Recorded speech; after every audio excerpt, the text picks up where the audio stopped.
નમસ્કાર મિત્રો, સ્વાગત છે તમારા આજના વિડીયોમાં। હું રાશિ સૈયદ આજના વિડીયોમાં તમારું સ્વાગત કરું છું। વિદ્યાર્થી મિત્રો, આપણે જે આગળ હેરોનના સૂત્રના ઉદાહરણો કર્યા હતા, હવે એનો ઉપયોગ થકી અને હેરોનના સૂત્રનો ઉપયોગ કરીને આપણે હવે આગળના દાખલા કરીશું, એટલે કે સ્વાધ્યાયના દાખલા કરીશું। વિદ્યાર્થી મિત્રો, ત્રિકોણનું ક્ષેત્રફળ શોધવા માટે હેરોને આપેલા સૂત્રને ઘણી વખત હેરોનનું સૂત્ર પણ કહેવામાં આવે છે, જે નીચે મુજબ દર્શાવાય છે। આપણે યાદ કરી લઈએ એકવાર કે ત્રિકોણનું ક્ષેત્રફળ શોધવાનું હેરોનનું સૂત્ર હતું શું?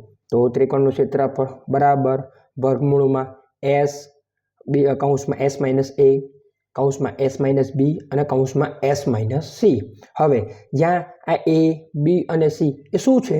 તો વિદ્યાર્થી મિત્રો, a b અને c ત્રિકોણની ત્રણેય બાજુઓ છે અને s એટલે અર્ધ પરિમિતિ, અને અર્ધ પરિમિતિ શોધવાનું સૂત્ર શું થાય છે? તો s બરાબર a વત્તા b વત્તા c છેદમાં 2, એટલે આપેલી ત્રણ બાજુનો સરવાળો કરી અને ભાગ્યા 2 કરતાં તમને અર્ધ પરિમિતિ મળી જાય છે।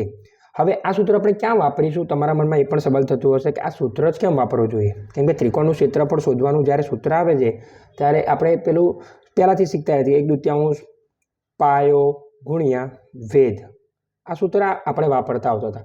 પરંતુ હવે આપણે આ સૂત્ર કેમ વાપરીશું? તેના માટે છે જ્યાં સહેલાઈથી વેધનું માપ ન શોધી શકાતું હોય તેવા ત્રિકોણ માટે આપણે હેરોનના સૂત્રનો ઉપયોગ કરીશું।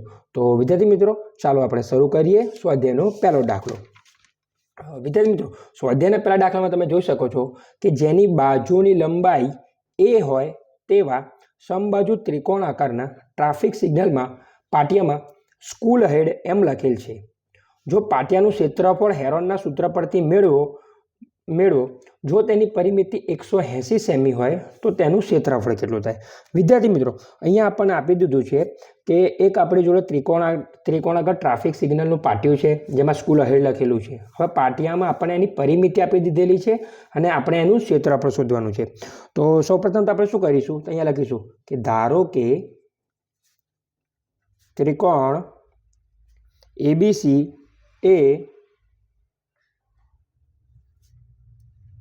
સમબાજુ ત્રિકોણ છે। હવે સમબાજુ ત્રિકોણમાં આપણને આપેલું છે કે જ્યારે સમબાજુ ત્રિકોણ આપેલું હોય ત્યારે આપણે જાણીએ છીએ કે સમબાજુ ત્રિકોણમાં આપેલી બધી બાજુઓનો માપનો બધી બાજુ કેવી હોય છે? સરખી હોય છે। તો આપણે સમબાજુ ત્રિકોણમાંની લંબાઈ કેટલી આપેલી છે આપણને? તો લંબાઈ આપણને આપેલી છે a, તો ત્રણેય બાજુઓ સરખી થઈ જાય સમબાજુમાં। તો આપણે શું લખીશું કે a બરાબર b બરાબર c। તમારે કૌંસમાં લખવો તો તમે લખી શકો છો, શા માટે? કારણ કે સમબાજુ છે એટલે એની બધી બાજુઓ સરખી હોય છે।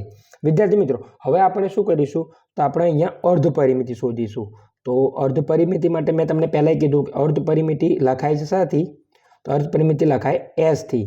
એને શોધવા માટેનું સૂત્ર શું હતું? યાદ કરો તો a વત્તા b વત્તા c છેદમાં 2, જ્યાં a બરાબર a, b બરાબર પણ તમે a લખી શકો છો એટલે વત્તા a, c બરાબર પણ a લખી શકો છો એટલે a છેદમાં 2, એટલે a કેટલી વાર થઈ ગયા? 1 2 અને 3 છેદમાં 2, એટલે વિદ્યાર્થી મિત્રો આપણે આને લખી શકીએ 3/2 a। એટલે વિદ્યાર્થી મિત્રો, આપણને હવે મળ્યું શું? અર્ધ પરિમિતિ 3/2 a આપણને મળી અર્ધ પરિમિતિ। હવે અર્ધ પરિમિતિ મળી જતા આપણે શું કરીશું? તો હવે આપણે જે ત્રિકોણનું ક્ષેત્રફળ શોધવાનું સૂત્ર હતું આપણે એમાં મૂકીશું। તો ત્રિકોણનું ક્ષેત્રફળ શોધવાનું સૂત્ર શું હતું વિદ્યાર્થી મિત્રો? તો ત્રિકોણનું ક્ષેત્રફળ બરાબર અંડરરૂટમાં s માઇનસ a કૌંસમાં s માઇનસ b અને કૌંસમાં s માઇનસ c। હવે આપણને ખબર છે કે s ની કિંમત આપણને કેટલી મળી છે? તો આ મળી s ની કિંમત, તો એમ મૂકો 3/2 a કૌંસમાં s એટલે કેટલા મળ્યા છે? s એટલે કેટલા મળ્યા છે વિદ્યાર્થી મિત્રો? s આપણને આ રહ્યા s એટલે કેટલા? 3/2 a, તો 3/2 a માઇનસ a એટલે કેટલા? તો અહીંયા a મૂકીશું, અહીંયા પણ 3/2 a, b એટલે કેટલા? એટલે a ની કિંમત પર તમે a મૂકી શકો છો એટલે અહીંયા પણ a મૂકીશું અને 3/2 a માઇનસ a। હવે આ 3/2 a આપણે એવા ને એવા મૂકીશું। ત્યારબાદ વિદ્યાર્થી મિત્રો, આ 2 ને અહીંયા લસાના સ્વરૂપે લઈએ તો 2 અહીંયા ગુણાય એટલે 3a માંથી 2a જાય એટલે આવી રીતે લખી શકો। છેદમાં કેટલા મૂકવાના વિદ્યાર્થી મિત્રો? 2 મૂકવાના। સેમ ટુ સેમ અહીંયા 3a માઇનસ 2a છેદમાં 2, same to same 3a minus 2a છેદમાં a। હવે વિદ્યાર્થી મિત્રો શું કરીશું? તો 3/2 એ એવા ને એવા મૂકીશું. હવે 3 એમાંથી 2 એ જાય એટલે કેટલા વિદ્યાર્થી મિત્રો રહે? 3 એમાંથી 2 એ જાય એટલે કેટલા વિદ્યાર્થી મિત્રો રહે? તો સિમ્પલી આપણે લખીશું 1/2 એ. આમાં પણ લખીશું 1/2 એ અને આમાં પણ લખીશું 1/2 એ. હવે આપણે શું કરીશું? તો હવે આપણે અહીંયા આ 3 એ હવે ઉપર શું કરીશું કે ઉપરનો ગુણાકાર આપણે પહેલા અહીંયા જો એ કેટલી વાર છે? 1 2 3 અને 4 એટલે આપણે એ ને લખી દઈશું 4 વખત. હવે ઉપરનો ગુણાકાર કરીએ. 3 એકા 3 3 એકા 3 3 એકા 3 તો આપણે ઉપર 3 ના 3 મૂકીશું. નીચે 2 દુ 4 4 દુ 8 8 દુ 16. હવે તમે જોઈ શકો છો કે 3નું જ્યારે આપણે વર્ગમૂળ કાઢવા જઈશું અને 3/16 અને એની 4 ઘાત આપણે એનું લખ્યું. હવે 3નું વર્ગમૂળ તો નીકળતું નથી તો આપણે એને કેવી રીતે લખી શકીએ? તો 3નું વર્ગમૂળ જ્યારે ના નીકળે ત્યારે આપણે વર્ગમૂળ 3 લખીએ. 16નું વર્ગમૂળ તો વિદ્યાર્થી મિત્રો આપણને ખબર છે કે 16 એ કોનો વર્ગ છે? તો 4નો. તો 16નું વર્ગમૂળ નીકળશે 4 અને એની 4 ઘાત છે. જ્યારે કોઈ પણની 4 ઘાત હોય અને એનું વર્ગમૂળ કાઢીએ તો એની 4 ઘાત છે એટલે એની 2 ઘાત થઈ જશે. એટલે વિદ્યાર્થી મિત્રો આપણને એનું ક્ષેત્રફળ કેટલું મળ્યું? તો વર્ગમૂળ 3/4 એનો વર્ગ, જે આપણને શું મળ્યું? એનું ક્ષેત્રફળ મળ્યું, ત્રિકોણનું ક્ષેત્રફળ મળ્યું. હવે વિદ્યાર્થી મિત્રો હવે જ્યારે તમે દાખલો આગળ વાંચશો તો દાખલામાં તમને એક બીજી વસ્તુ પણ કીધેલી છે કે જો તેની પરિમિતિ 180 સેમી હોય તો તેનું ક્ષેત્રફળ કેટલું થાય. એટલે હવે આપણે એની પરિમિતિ હતી તો પરિમિતિ શોધીને પણ આપણે કરીશું. તો ચાલો વિદ્યાર્થી મિત્રો હવે આપણે આમાં આગળ કરીએ. તો જ્યારે આપણે પરિમિતિ આપેલી હોય, જો તમને પરિમિતિ આપેલી ના હોય તો તમે ત્રણેયનો સરવાળો કરી શકો છો. પણ જો તમને દાખલામાં પરિમિતિ આપી દીધેલી હોય તો તમે દાખલામાં ડાયરેક્ટ પણ કરી શકો છો.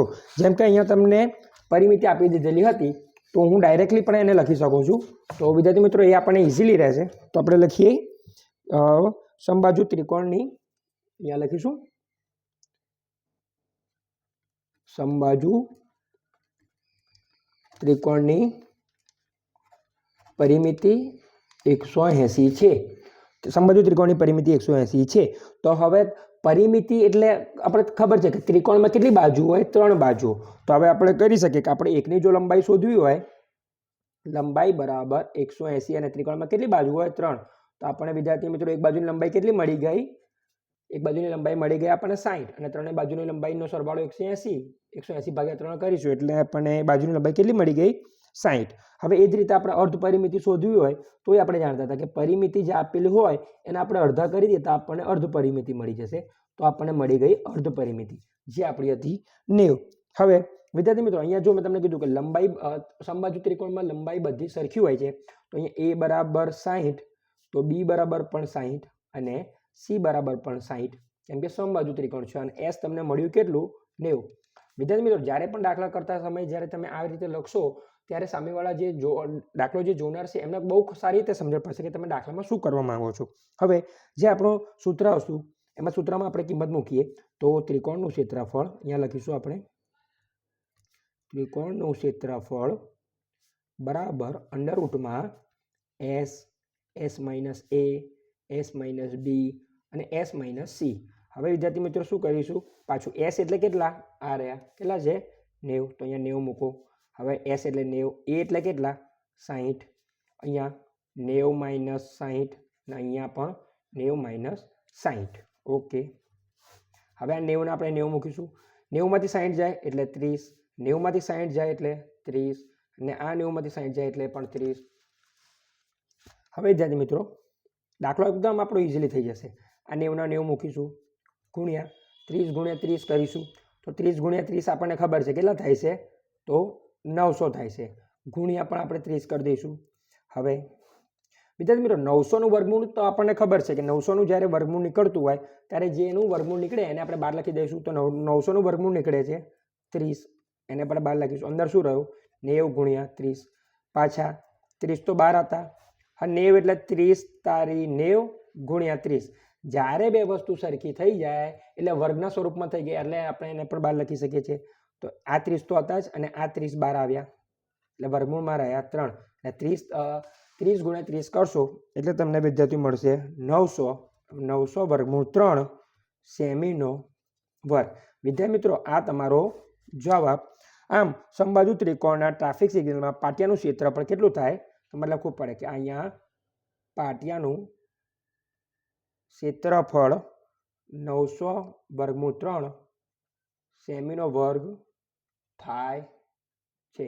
આમ કરતાં વિદ્યાર્થી મિત્રો આપણો દાખલા નંબર 1 પૂરો થાય છે. અહીંયા તમે ધ્યાન આપ્યો હશે કે આપણે દાખલામાં શું શું કરેલું છે. તમે એકવાર જોઈ લેજો અને વિડીયો પોઝ કરી અને તમે દાખલો ગણવો હોય તમે દાખલો ગણી શકો છો. વિદ્યાર્થી મિત્રો દાખલો જોવા માટે તમારો ખૂબ ખૂબ આભાર અને આશા રાખું છું કે આગળના વિડીયો પણ તમે જે આપણે મૂકેલા છે તે તમે જોઈ લેશો જેથી તમને આગળના દાખલા કાઢવામાં ખૂબ